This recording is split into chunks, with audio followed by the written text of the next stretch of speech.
tá? Então, para quem está em casa, que ainda não conhece, ou quem já ouviu, mas não tem tanta certeza, vamos lá, começa do zero. Quem que é Ramatiz? Bom, acredito que muita gente já conhece o espírito Ramatiz, e até já faço um parênteses aqui, como ele é um espírito que se apresentou inicialmente lá na infância do primeiro médium dele, que foi o Hercílio Mais, ele se apresentava com turbante. Eu já faço também uma pergunta paralela, se as pessoas que usam turbante têm alguma identificação com o Ramatiz, né? Eu acredito que não seja algo de se duvidar, cara. Eu acho que, né, nosso amigo aqui, o Guru, talvez tenha alguma ligação. Até porque, digamos assim, Ramatiz trafegou dentro de algumas vidas dele lá pela região do Himalaia, Nepal, Indochina, Índia, né? Tem muita proximidade com o nosso amigo, né? Então acredito que isso é algo que, digamos, que a resposta não me cabe. Quando surgiu o primeiro relato desse espírito? Bom, digamos que Hercílio Mais, na infância, né, quando criança, ele recebeu um primeiro contato, visualizou, vislumbrou. O termo que ele usou, que Ramatiz se materializou na frente dele. Qual que é o nome do médium? Repete. Médium Hercílio Mais. Hercílio Mais. Isso. Tá bom. É o médium mais conhecido, digamos, o mais prolífico em termos de produção. No sentido não assim... Que ano foi isso? Que é melhor. As primeiras mensagens que vieram foi no final da década de 40, né, que lançaram os primeiros opúsculos. Ainda não eram obras, né? Ramatiz ainda produzia de modo, vamos dizer assim... variado, ou seja, ele produzia um capítulo que futuramente ia ser a obra X, uma outra parte da obra Y, tu entende? Então ele ia produzindo. Você botava nos escaninhos lá. E até a particularidade, o Hercílio Mais, ele tinha uma psicografia que é chamada de psicodatilografia, né? Ele, de modo intuído, ele já ia datilografando na máquina os textos, né? Não era o lápis ou a caneta, né, da psicografia tradicional. Então, ali no final da década de 40, ele começa efetivamente ao trabalho mediúnico, a esse legado de escrita. Então vieram várias obras posteriores, em torno de 15 obras, e mais na frente outros médiuns vieram. O espírito Ramatiz, ele se apresentou desta forma, né? A proposta de trazer conhecimentos do Oriente, um certo intercâmbio entre Ocidente e Oriente, né? Ocidente no sentido assim das prédicas de Jesus, mas os conhecimentos iogas, enfim, orientais. Essa é a proposta, dizemos, vamos usar a palavra unificação, mas de harmonização, vamos usar um termo que eu acho que é bem apropriado. Segundo os médiuns de Ramatiz, ele teve outras vidas aqui na Terra. Como Ramatiz, ele foi a vida lá na Indochina, uma região ali que hoje é Laos, Camboja e Vietnã. E naquele tempo, ao século X, ele teve lá o seu templo, os seus discípulos, né? E apresentou uma proposta. A gente colocou ali na Terra, desculpa te interromper, só para o pessoal ver e ter uma ideia do que você está falando. Você falou do turbante. A imagem clássica de Ramatiz. Então, aí, ó, para vocês que estão perdidos, ó, ele falou da familiaridade com o Guru. Realmente, cara. Não dá pra negar. Só falta uma Cadê a safira? esmeralda? Por favor, vocês donos de joalheria, eu colocaria aqui uma esmeralda facilmente. Mandem pra cá. Só falta a esmeralda, né, cara? Aí você já tá bem identificado. E ele teve outras vidas em outros momentos aqui na Terra. E Hercílio recebeu essas primeiras mensagens nesse formato astralino, nessa apresentação astralina, mas depois se revelou também para o Hercílio essas outras vidas que ele teve, né? O Ramatiz foi muito discreto, né, na questão das suas vidas, não faz marketing, vamos dizer assim, um termo bem popular aí. E essa descrição também seguiu um pouco a própria linha do Hercílio. Ele não era uma pessoa que foi dar entrevistas, conceder reportagens bem lá na frente, né, bem depois do trabalho dele, era bem reservado.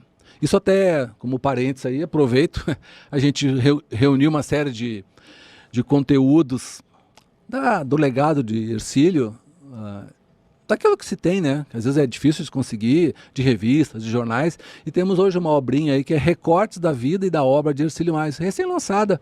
Então permite para quem queira conhecer esse médium, outra parte do trabalho dele, né, esses bons recortes, que tem diversas entrevistas, cartas, enfim, isso permite você conhecer um pouco do trabalho dele, né? Evidentemente, aí é uma questão bem particular. O trabalho mediúnico é um trabalho importante, evidentemente que ele te coloca assim um pouco na vitrine, né? Ou seja, médium, tal, tem um pouco disso, né? Essa mítica aí do médium. Eu, particularmente, entendo que o trabalho maior do Hercílio é o trabalho que ele fez de modo assistencial. E isso se deu através da capacidade dele, teve bons anos que ele estudou medicina, enfim, depois se transformou num excelente radiestesista e também um dedicado estudante da homeopatia. E ele atendia lá semanalmente, num centro espírita lá em Curitiba, por bons anos, através da técnica radiestesia e homeopatia, na cura de pessoas, de um modo geral, desenganadas pela medicina. Então, tem até uma reportagem nessa obra que eu falei dos recortes, que é a chamada da revista Manchete, Há um Arigó em Curitiba. A palavra é um tanto forte, porque todo mundo conhece o Arigó e o grande trabalho que ele fez na cura de muitas pessoas, enfim. Então, a Manchete dá entrevista, a chamada é emblemática, sim, mas ele também trabalhava nessa linha e de modo bastante promissor no sentido de resultados. Ele conseguia realmente oferecer respostas para as pessoas que estavam desenganadas, evidentemente, sem custo algum, ele nunca cobrou, mas muito reservado nessa questão. Então é um relato que eu vejo como acho que a obra mais importante dele é o próprio trabalho de ajuda que ele prestou, né? Acho que a obra mediúnica está aí, fica registrada, mas esses trabalhos anônimos que ele prestou ficou, né, um pouco esquecido, assim. Eu acho que vale a pena esse resgate, trazer essa informação, que é um legado também da vida e da obra do Hercílio, que é o médium que lançou Ramatiz ao conhecimento mais popular, né? Uhum. Então teve momentos aí no início, na década de 50 também, 60, teve bastante divulgação, ele foi bem conhecido. Hoje ele tem uma parcela, digamos assim, mais restrita, vamos dizer assim, está mais um nicho, né?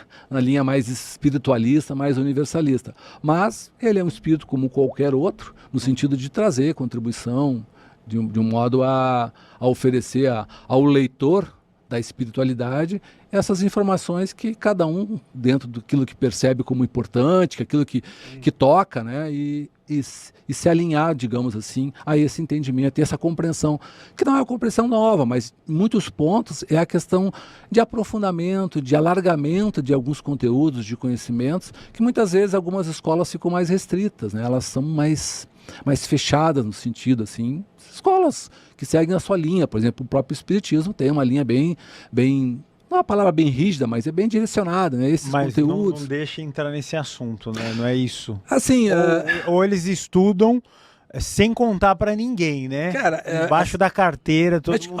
acho que a gente pode pegar um gancho daí e nós estamos falando de Marte, certo? Claro. Se o assunto é Marte, o que nós temos dentro da linha do Espiritismo, o mais tradicional? O Kardec, né?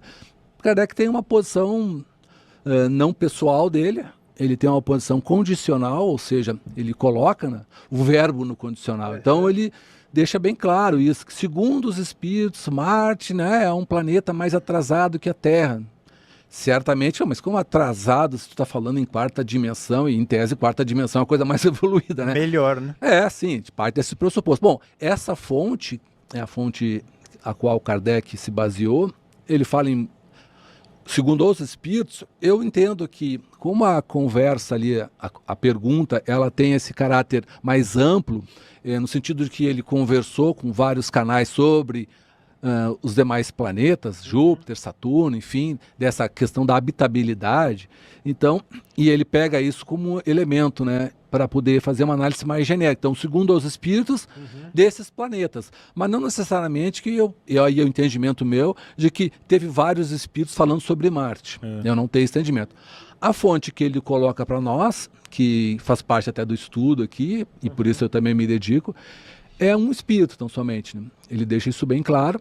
Eu acho que a Revista Espírita de 1860 tem esses relatos ali.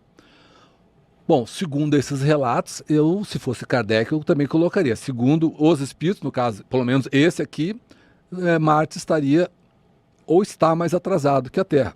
Então, o relato realmente, em lendo, aí qualquer um pode fazer a leitura, só buscar lá a fonte, vai verificar que a descrição ali daquele marciano que foi colocado é de um marciano como se fosse, sei lá, os homens do tempo das cavernas. Né? Então, assim, esse é a fonte que se tem de Kardec. Porque a Revista Espírita cola com Kardec, né? Eu não separo, né? A Revista Espírita, aquelas edições enquanto ele estava vivo, com certeza. Então, é uma fonte que ele utilizou e essa fonte certamente ajudou a embasar ele se reservar. Porque o Kardec não está dizendo, olha, eu tenho entendimento de que Marte é um planeta menos evoluído que a Terra. Não, ele disse, segundo os espíritos, Marte estaria, ou seja, não oferece segurança, né? E evidentemente, se você também buscar lá dentro das revistas, tem várias passagens que ele também coloca. Damos a esta informação, aí falando sobre Vênus, também damos a título somente de informação.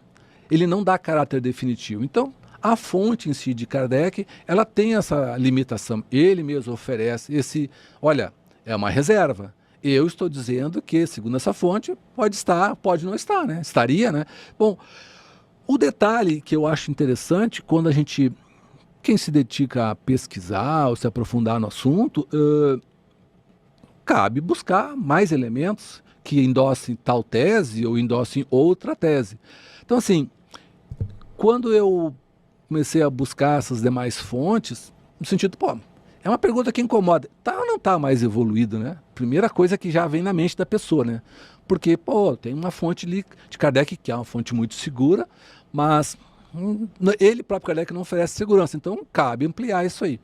Eu desconheço outra fonte dentro do famoso Pentateuco Espírita ou da própria Revista Espírita que trate com mais detalhes. A única fonte que tem é o Espírito Jorge, da médium lá, a senhora Costel, e isso é o que tem ali. Mas, à medida que você vai ampliando, você vai buscando, mas quem mais pode ter endossado isso? Porque aí pode dar mais segurança para a própria tese de que Marte é menos evoluído que a Terra. Ou a humanidade marciana é menos evoluída, né? Porque o planeta em si, a gente está falando de humanidade, né?